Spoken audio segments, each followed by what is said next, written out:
नमस्कार. हॅलो 24 तास या कार्यक्रमामध्ये आपलं स्वागत. प्रत्येकाचं स्वप्न असतं, आपल्या आईवडिलांचं स्वप्न असतं किंवा त्या मुलाचं स्वप्न असतं की आपण आकाशात उंच भरारी घ्यावी. मग ती करिअरच्या माध्यमातून असो किंवा प्रत्यक्षात असो. आणि आज आपलं हेच विषय आहे की जेणेकरून आज आपण ही उंच भरारी घेऊ शकतो. कारण आजचा विषय आहे, तुम्हाला जर पायलट व्हायचं असेल तर ती तयारी कशा पद्धतीने करावी, त्यासाठी कोणत्या गोष्टी लागतात, शिक्षण कोणतं लागतं, शारीरिक किंवा मानसिकदृष्ट्या आपण कशा पद्धतीने सक्षम असलं पाहिजे, किंवा अगदी विविध पर्याय म्हणजे अर्थसहाय्य कशा पद्धतीने उपलब्ध होऊ शकतं का, यानंतर कोणत्या नोकरीच्या किंवा रोजगाराच्या संधी आहेत, या सर्वांविषयी आज आपण जाणून घेणार आहोत. आणि त्यासाठी आपल्याकडे तज्ज्ञ मार्गदर्शक देखील आलेले आहेत, कॅप्टन गिरीश कांबळे, जे स्वतः CEO आहेत वायुदूत एव्हिएशनचे. सर, कार्यक्रमामध्ये आपलं स्वागत. नमस्कार. कॅप्टन गिरीश कांबळे हे 2011 मध्ये यांनी वायुदूत एव्हिएशन स्थापन केली. उच्च दर्जाच्या शिक्षणाद्वारे त्यांनी पायलट प्रशिक्षण देण्यासाठी ही संस्था काढली. विमान वाहतूक उद्योगातील 15 वर्षांहून अधिक अनुभव त्यांना आहे. नामांकित संस्थेत प्रशिक्षण पूर्ण केल्यानंतर आणि एअरबस A320 फ्लाईटमध्ये टाईप रेटिंग प्राप्त केल्यानंतर त्यांनी देशातील अनेक नामांकित एअरलाईन्समध्ये सेवा देखील केली आहे. स्वतः त्या पद्धतीने जॉब देखील केलेला आहे. साधारणतः 1000 पेक्षा जास्त विद्यार्थ्यांना त्यांनी प्रशिक्षण देऊन RTRA या विषयांचं प्रमुख प्रशिक्षक म्हणून पदही घेतलेलं आहे आणि त्यामध्ये कौशल्य संपादित केलेलं आहे. आणि आज आपण त्यांच्याकडनं जाणून घेणार आहोत या क्षेत्रातील कोणत्या संधी आहेत जेणेकरून आपल्या मुलांना, आपल्या विद्यार्थ्यांना आकाशामध्ये खरोखर उंच भरारी घेणं शक्य होईल. सर, कार्यक्रमामध्ये स्वागत. धन्यवाद. मुळात पायलट व्हायचं असेल तर कोणत्या शैक्षणिक पात्रता आपल्याला लागते? कुठल्याही व्यक्तीला जर पायलट व्हायचं असेल तर तुम्हाला 10वी आणि 12वी मध्ये मॅथ फिजिक्स हे कंपल्सरी आहे. पण सपोज एखादा विद्यार्थी कॉमर्स किंवा आर्ट बॅकग्राऊंडचा असेल तर तो व्यक्तीसुद्धा पायलट होऊ शकतो. त्याला ओपन युनिव्हर्सिटी म्हणजे NIOS मधनं मॅथ फिजिक्स द्यायला लागते. ही बेसिक रिक्वायरमेंट आहे. आणि तुमचं 18 वर्ष कंप्लीट झालं पाहिजे. म्हणजे काही मुलं 17 वर्षापासून पण स्टार्ट करू शकतात. पण कमर्शियल पायलट लायसन जे आहे ते भेटण्यासाठी basic requirement 10+2 with math and physics आणि 18 इयर ओल्ड ही बेसिक रिक्वायरमेंट आहे. पण तुम्ही या क्षेत्रात कसे आलात त्याबद्दल काय सांगा? अच्छा, मी ॲक्च्युली कसं रूरल बॅकग्राऊंडमधनं आहे. तर मला अगोदरपासूनच पायलट होण्याची इच्छा होती. पण झालं काय, त्यावेळेस प्रॉपर मार्गदर्शन नव्हतं. तर मी माझं 12th झाल्यानंतर 2007-2008ला त्यानंतर मी पाहत होतो ऑपॉर्च्युनिटी की पायलट बनण्यासाठी कुठं मार्गदर्शन भेटतं आहे किंवा नाही भेटत. तर मीनवाईल मला काहीच आयडिया नव्हती. तर मी साईड बाय साईड ग्रॅज्युएशन केलं. त्याच्यानंतर माझ्या थोडं रिसर्च केल्यानंतर लक्षात आलं की प्रशिक्षण संस्था अवेलेबल आहेत. तर मी त्या प्रशिक्षण संस्था ज्या आहे, इंदिरा गांधी राष्ट्रीय उड्डाण अकॅडमी म्हणून आहे, तर त्याची रिटर्न एक्झामिनेशन तुम्हाला द्यायला लागते. ते एक्झामिनेशन दिल्यानंतर माझं तिकडे सिलेक्शन झालं. पण तिकडे गेल्यानंतर माझ्या लक्षात आलं की पायलट बनण्यासाठी मेजर 2 गोष्टी रिक्वायरमेंट असतात. ते असतं DGCA पेपर्स म्हणजे थेरी आणि प्रॅक्टिकल. तर जे थेरी असतं ते 6 महिन्याचं असतं आणि प्रॅक्टिकल जे असतं म्हणजे ॲक्च्युअल फ्लाईट ट्रेनिंग ते असतं 12 महिन्याचं. ओके, ठीक आहे. तर नॉर्मली अगोदर कसं व्हायचं की तुम्ही ह्या दोन्ही गोष्टी एकत्र करायच्या. तर तुम्ही दोन्ही गोष्टी एकत्र करायच्या म्हणजे तुम्हाला खर्च जास्त येतो. जसं आता पायलट ट्रेनिंग जे आहे, पायलट ट्रेनिंगचा पूर्ण कॉस्ट अप्रॉक्सिमेट आजच्या डेटला इंडियामध्ये जर तुम्ही केलं भारतामध्ये तर एक 45 ते 50 लाख रुपये खर्च येतो पायलट ट्रेनिंगचा. ओके. आणि ह्या पायलट ट्रेनिंगच्या पूर्ण खर्चामध्ये जी थेरी पार्ट आहे त्याच्यामध्ये इन्व्हेस्टमेंट फक्त 5% अमाऊंट आहे. अच्छा. आणि 95% अमाऊंट जी आहे ती तुम्हाला प्रॅक्टिकल ट्रेनिंगसाठी इन्व्हेस्ट करायला लागते. मग एवढी मोठी अमाऊंट एकत्र लावण्यापेक्षा मी विचार केला की जर आपण एवढी मोठी अमाऊंट लावायची त्याच्याऐवजी पहिल्यांदा 5% अमाऊंट लावली आणि चेक केलं की बाबा पेपर क्लिअर होत आहेत का, आणि त्याच्यानंतर मग तुम्ही पुढची जी 95% अमाऊंट आहे ती तुम्ही डिसाईड करा की तुम्हाला कुठं लावायची. जसं आता ज्यावेळेस मी या क्षेत्रामध्ये आलो तर मला माहिती नव्हतं की परदेशामध्ये पण ह्या साधारण कधीचा काळ होता तो? 2010-2011च्या वेळेसच सांगतो, 2011च्या वेळेस. आता म्हणजे त्यावेळेस पण आउट ऑफ इंडिया तुम्ही जाऊ शकत होते ट्रेनिंगसाठी. म्हणजे आत्ता पण आहेत त्या ऑपॉर्च्युनिटी अवेलेबल. तर ज्यावेळेस तुम्ही थेरी पार्ट करता त्याच्यानंतर तुमच्या लक्षात येतं की तुम्हाला फ्लाईंग एक्झॅक्टली करायचं आहे कुठं. म्हणजे 5% अमाऊंट लावून तुमच्या लक्षात येईल की तुम्हाला इंडियामध्ये फ्लाय करायचं आहे की तुम्हाला अब्रॉडमध्ये फ्लाय करायचं आहे. जी थेरी आहे ती तुम्ही इंडियामध्ये करा किंवा अब्रॉडमध्ये करा, दोन्हीसाठी सेमच आहे. बरोबर, ठीक आहे. तर त्याच्यासाठी म्हणजे जी संस्था स्थापन केली ती याच उद्देशाने स्थापन केली की बाबा जे ग्रामीण भागातले मुलं आहेत, माझ्यासारखे मुलं आहेत, जे मराठी माध्यमातून शिक्षण घेत आहेत किंवा जे मिडल क्लास फॅमिलीमधले मुले आहेत त्यांना पण ही अपॉर्च्युनिटी भेटली पाहिजे. त्यांच्यापर्यंत हे नॉलेज गेलं पाहिजे की एक्झॅक्टली कसं पायलट व्हायचं. बरोबर. ठीक आहे. तुम्ही आता उल्लेख केलात मराठी माध्यमातून, तर भाषेचं काही ज्ञान असलं पाहिजे अशी काही अट आहे का? हां, बेसिक तुम्हाला इंग्लिश आलंच पाहिजे, हे बेसिक आहे. पण असं नाही की तुमचं एकदम फ्लुएंट पाहिजे. म्हणजे संवाद साधता आला पाहिजे. हां, संवाद साधता आला पाहिजे. हे बेसिक रिक्वायरमेंट आहे लँग्वेजचं, ते तर आणि आलंच पाहिजे. कॉमर्स आणि आर्ट्सचा देखील तुम्ही मगाशी उल्लेख केला, तर ते कसं काय शक्य आहे मग? जे आर्ट्स आणि कॉमर्स बॅकग्राऊंडचे जे मुलं आहेत त्यांना एनॉसमधनं जे आहे, ओपन युनिव्हर्सिटी जी आहे त्याच्यामधनं फक्त मॅथ आणि फिजिक्स एक्झामिनेशन द्यायला लागते, बस एवढीच रिक्वायरमेंट आहे. आणि ती ऑन डिमांड एक्झामिनेशन होते. दर 2 महिन्यांनी ते एक्झामिनेशन कुणी पण देऊ शकतं. आणि कालावधी कसा असतो पूर्णतः ट्रेनिंगचा? तुम्ही मगाशी बोललात, पण त्याचं स्वरूप सांगाल स्पष्ट अच्छा. करून? पायलट ट्रेनिंगमध्ये ज्या 2 फेज असतात, म्हणजे तुम्हाला मी जसं सांगितलं की थेरी पार्ट आणि प्रॅक्टिकल पार्ट. जो थेरी पार्ट आहे ते 6 महिन्याचं ग्राउंड ट्रेनिंग असतं तुमचं, जे आम्ही लोक मुंबईमध्ये करतो. आणि 12 मंथचं जे असतं ते फ्लाईंग ट्रेनिंग असतं. पण हे 12 मंथ एक्झॅक्टली 12 मंथ नसतं, 12 महिने ते 18 महिन्याच्या आसपास तुम्हाला टाईम लागू शकतो. कारण फ्लाईंग जे आहे त्याच्यामध्ये भरपूर गोष्टी येतात, जसं वेदर कंडिशन पण अफेक्ट करतं. त्याच्यामुळं एक फिक्स टाईम नाही सांगू शकत. तरी पण तुम्ही एक अप्रॉक्सिमेट पकडून चाला, पूर्ण जे ट्रेनिंगचं ड्युरेशन आहे ते अप्रॉक्सिमेट 2 वर्षाच्या आसपास चाललं जातं. 6 महिने थेरीसाठी आणि 12 ते 18 महिने प्रॅक्टिकलसाठी.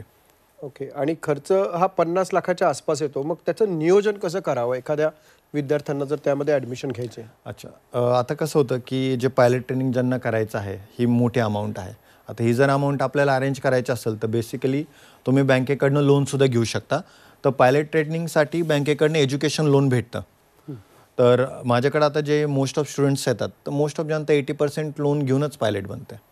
त्याच्यामुळं असं काही प्रॉब्लेम येत नाही. म्हणजे लोन घेणं सोपं आहे या हां, एज्युकेशन लोन भेटू शकतं, त्याच्यामध्ये काही करिअरच्या प्रॉब्लेम नाही. संदर्भातलं. हो. पण मुळात आपण एखादी कोर्स केला की त्याच्यासाठी काही पैसे खर्च केले, तर रोजगाराच्या संधी काय उपलब्ध आहेत हे जर आधी कळलं तर त्यावर जास्त एक गुंतवणूक म्हणून बघता येईल असं वाटतं. बरोबर. तर काय म्हणाल? हां, आता कसं आहे की पायलट ट्रेनिंगसाठी तुम्ही एवढी मोठी इन्व्हेस्टमेंट करणार आहात, अप्रॉक्सिमेट 50 लाख रुपयाच्या आसपास. तर ऑब्व्हियसली पॅरेंट्स हा विचार करतात की एवढी मोठी अमाऊंट लावल्यानंतर आपल्याला अपॉर्च्युनिटी कुठं कुठं अवेलेबल आहेत.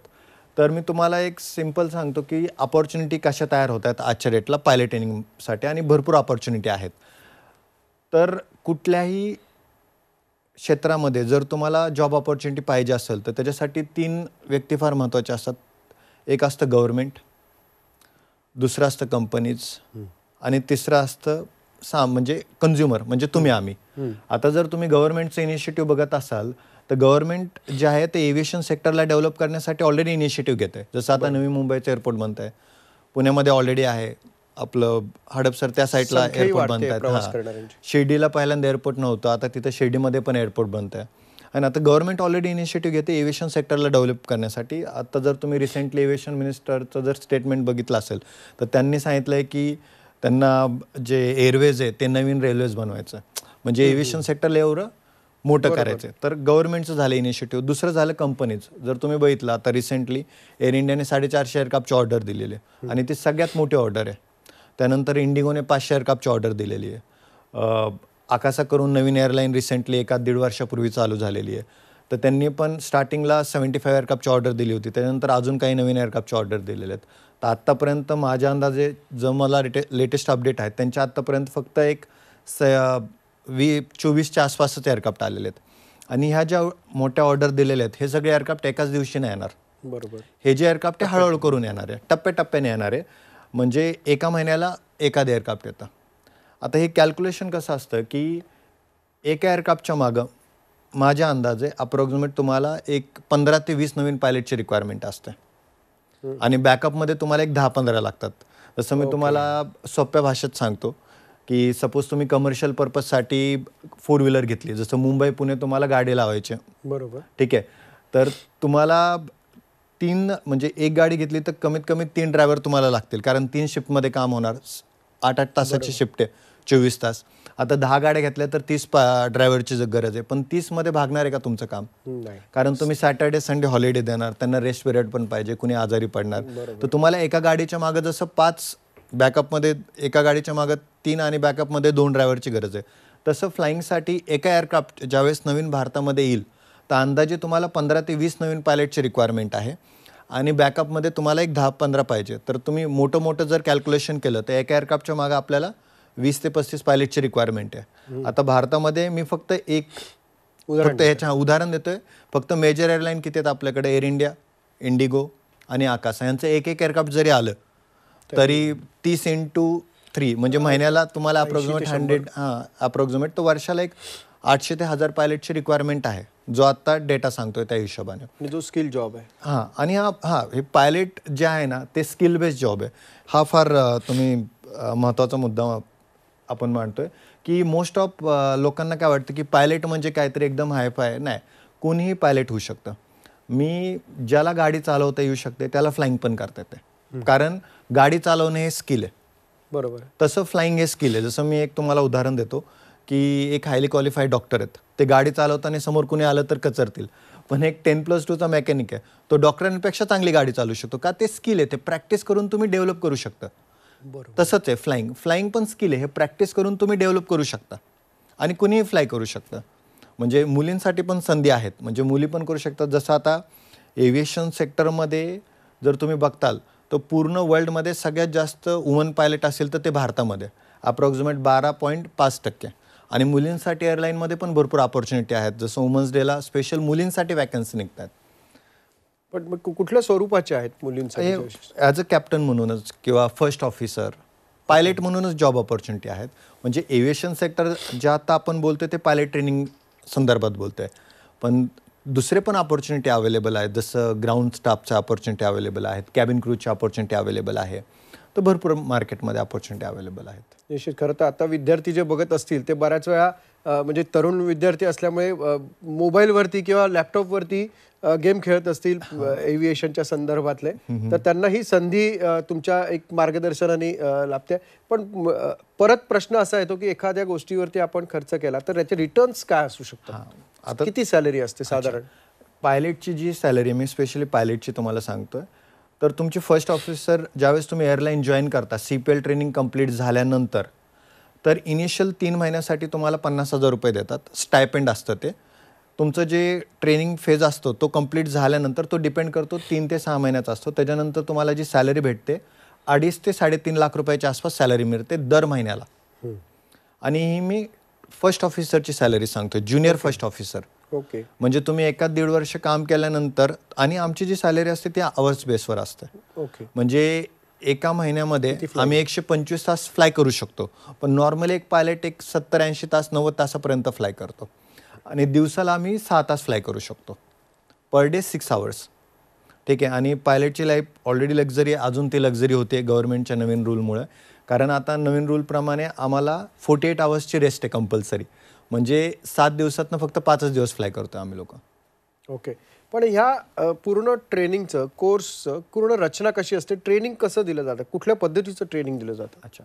या पूर्ण ट्रेनिंगमध्ये जसं मी तुम्हाला सांगितलं की तुम्हाला ग्राउंड क्लासेस असतात. त्याला जे 6 महिन्याचं थेरी होतं त्याला DGC ग्राउंड क्लासेस म्हणतात. आणि 12 महिन्याचं जे फ्लाईंग होतं ते 200 तासाचं फ्लाईंग होतं. जर तुम्ही इंडियामध्ये केलं तर 200 तासाचं आहे. आउट ऑफ इंडिया केलं तर ते 255 तास करायला लागतं. ती गव्हर्नमेंटची रिक्वायरमेंट आहे. ओके. ठीक आहे.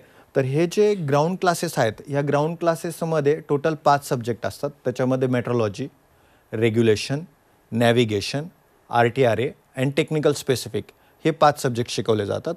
तर मेट्रोलॉजी जो सब्जेक्ट आहे त्याच्यामध्ये तुम्हाला वेदरविषयी शिकवलं जातं. रेग्युलेशन जो सब्जेक्ट आहे त्याच्यामध्ये रूल्स शिकवले जातात. जसं आता तुम्ही गाडी चालवताय, रेड सिग्नल आला तर थांबायचं आहे, ग्रीन आला तर पुढे जायचं आहे, हा रूल झाला. तर रेग्युलेशन सब्जेक्टमध्ये हे शिकवलं जातं. त्यानंतर नॅव्हिगेशन जो सब्जेक्ट आहे त्याच्यामध्ये हे शिकवलं जातं की एक एअरपोर्टवरनं दुसऱ्या एअरपोर्टवर तुम्हाला कसं फ्लाय करून जायचं आहे. जसं तुम्ही गुगलवर सर्च मारता की तुम्हाला एका लोकेशनवरनं दुसऱ्या लोकेशनवर जायचं आहे, सेम. पण आता ज्यावेळेस आम्ही एक एअरपोर्ट टू दुसऱ्या एअरपोर्ट फ्लाय करायला जातो त्याच्यामध्ये आम्हाला कॅल्क्युलेशन करायला लागतात. करेक्ट. ठीक आहे. तर हे तुमचं झालं नॅव्हिगेशन. त्यानंतर RTR जो सब्जेक्ट आहे त्याच्यामध्ये शिकवलं जातं की communication between pilot and ATC, म्हणजे पायलट अँड ATC सोबत कसं कम्युनिकेशन केलं जातं हे तुम्हाला शिकवलं जातं त्या सब्जेक्टमध्ये. आणि जो टेक्निकल सब्जेक्ट आहे त्याच्यामध्ये एअरक्राफ्ट विषयी शिकवलं जातं. जसं आता तुम्हाला सांगायचं झालं तर तुम्ही गाडी परचेस करायला गेला तर तुम्ही चेक करताना की इंजिन कुठल्या टाईपचं आहे, फ्यूल कुठला आहे, किती कॅपॅसिटी आहे, किती वेट आहे.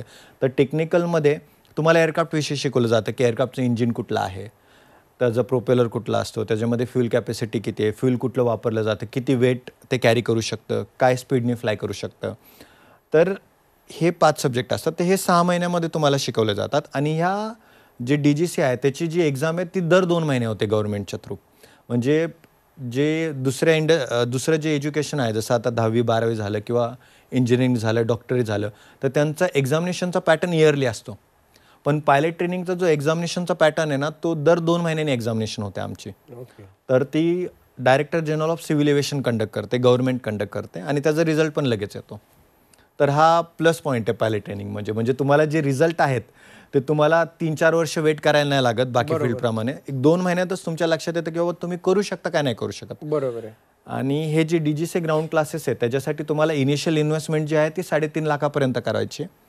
आणि फ्लाईट ट्रेनिंगची जी इन्व्हेस्टमेंट आहे ते डिपेंड करतं स्टुडंट टू स्टुडंट. जसं मी तुम्हाला सांगितलं, इंडियामध्ये अप्रॉक्सिमेट 50 लाखापर्यंत खर्च येतो. आउट ऑफ इंडिया केलं तर 60 ते 65 लाखापर्यंत खर्च येतो एका विद्यार्थ्याला. तो साधारणतः राहण्याचा किंवा तिकडे जाण्याचा येण्याचाच असावा. निश्चितच तुम्ही खूप चांगली माहिती देताय. पण वेळ झाली आता एक ब्रेकची, आणि ब्रेक नंतर या क्षेत्राविषयी अधिक जाणून घ्यायचंच आहे आम्हाला. त्यामुळे एक ब्रेक घेऊया आणि ब्रेक नंतर जाणून घेऊया की पायलट कसं व्हायचं. हॅलो 24 तास या कार्यक्रमामध्ये आपलं पुन्हा एकदा स्वागत. कॅप्टन गिरीश कांबळे जे स्वतः CEO आहेत वायुदूत एव्हिएशनचे, त्यांच्याकडनं आपण जाणून घ्यायचं आहे की मुळात आकाशामध्ये भरारी मारण्याचं जे स्वप्न असतं प्रत्येकाचं, म्हणजे पायलट होण्याचं, ते कशा पद्धतीने आपण पूर्ण करू शकतो, आणि त्याच विषयावरती आपण आता कंटिन्यू करूयात. सर, कॅप्टन, आपण म्हणजे बऱ्याच वेळा म्हणतो की फिटनेस, फिजिकल फिटनेस किंवा मेंटल फिटनेस लागतो. अशा कुठल्या चाचण्या गरजेच्या आहेत ज्या पायलट होण्यासाठी आवश्यक आहे? पायलट ट्रेनिंगमध्ये बेसिकली तुम्ही मेडिकली फिट हवं, म्हणजे तुमचं वेट जास्त नसावं, BMI तुमचं संतुलित असावं. आता आपण माझ्याकडे असे पण पॅरेंट्स येतात की ते म्हणतात आम्हाला चष्मे, मी पायलट होऊ शकतो का? नाही, होऊ शकतो. पायलट म्हणजे नॉर्मल कुणी व्यक्ती नॉर्मल मेडिकलसोबत पण होऊ शकतो, कारण आपण एअरफोर्सचं नाही ट्रेनिंग करत आहे, आपण सिव्हिलसाठी फ्लाय करतो आहे. फक्त एकच गोष्ट आहे ज्याच्यामुळे तुम्ही मेडिकल अनफिट होऊ शकता, जे आहे कलर ब्लाइंडनेस, जे कधीच रिकवर होऊ शकत नाही. बाकी कुठल्याही गोष्टी असेल तर बनू शकतात, तसं काय प्रॉब्लेम नाही आहे. आणि DGC अप्रूव्ह डॉक्टर असतात. जसं तुम्ही ॲडमिशन घेतल्यानंतर आम्ही DGC अप्रूव्ह डॉक्टरकडनं तुमचं क्लास 2 मेडिकल फिटनेस करून घेतो. ते approximate normal basic blood test वगैरेच असतात, तसं काय एवढं काय नाही आहे. ओके. आणि दुसरं एक, मगाशी आपण कोर्सच्या फीबद्दल बोललो, थोडा सॅलरीबद्दल बोललो, पण मुळात या सॅलरीची रचना काय असते? कारण तुम्ही एक बेसिक लेवलची सॅलरी सांगितली, पण पुढे कसे टप्पे असतात? आता पायलट ट्रेनिंगमध्ये जी स्टार्टिंग सॅलरी असते तीच 2.5 ते 3.5 लाख रुपयापर्यंत सॅलरी असते. त्याच्यानंतर जसं जसं तुमचं फ्लाईंग आवर्स वाढत जातं, जसं पायलट ट्रेनिंगमध्ये एजच्या हिशोबाने आमच्या फ्लाईंग आवर्सच्या हिशोबाने आमची सेनिरिटी वाढत जाते. तर तुम्ही ज्यावेळेस 2-3 वर्ष, म्हणजे मी तुम्हाला एक अंदाज देतो, आता 18 वर्षी एखाद्या विद्यार्थ्याचं 12th झालं तर पायलट ट्रेनिंग करता करता 2-2.5 वर्ष होतात. एक 6-7 महिन्यात जॉब भेटला किंवा वर्षभरात जॉब भेटला तर ॲट एज ऑफ 21 त्याची स्टार्टिंग सॅलरी असणारे 2.5 ते 3.5 लाख रुपये. ज्यावेळेस विद्यार्थ्याचं एज अप्रॉक्सिमेट 23 किंवा 24पर्यंत होतं तर तुम्हाला 3-3.5 लाखापर्यंत सॅलरी भेटते. एक 25व्या वर्षामध्ये ज्यावेळेस तुम्ही कॅप्टन बनता त्यानंतर तुमची जी सॅलरी होते ती 5 लाखापर्यंत होते. सिनियर कमांडर ज्यावेळेस तुम्ही बनताल एक 28 एजच्या आसपास, तर तुमची जी सॅलरी आहे ती 7-8 लाखापर्यंत जाऊ शकते. म्हणजे ती डिपेंड करते की तुम्ही किती फ्लाय करता.